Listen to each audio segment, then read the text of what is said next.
السلام علیکم ناظرین، آج ہم آپ کو 6 سوالوں کے جواب دیں۔ 4 تو آپ کو اسکرین پر نظر آ رہے ہیں، 6 سوالوں کے جواب دیں گے۔ اور اگر آپ نے ہمارے چینل کو سبسکرائب نہیں کیا ہے، سبسکرائب کر لیں، ساتھ میں گھنٹی کے بٹن کو بھی دبا دیں۔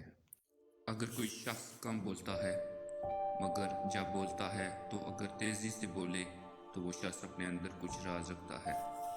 اگر کوئی شخص بہت زیادہ نیند لیتا ہے تو وہ شخص بہت اداس رہتا ہے۔ اگر کوئی شخص بہت زیادہ ہنستا ہے، حتیٰ کہ غیر ضروری باتوں پر بھی ہنستا ہے، تو وہ شخص اندرونی طور پر بہت اکیلا ہے۔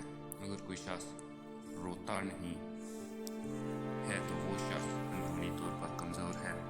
اگر کوئی شخص چھوٹی چھوٹی باتوں پر بھی غصہ کرے تو یقیناً اس شخص کو محبت کی ضرورت ہے۔ اگر کوئی شخص چھوٹی چھوٹی چیزوں پر روئے تو وہ شخص معصوم اور نرم دل کا مالک ہے۔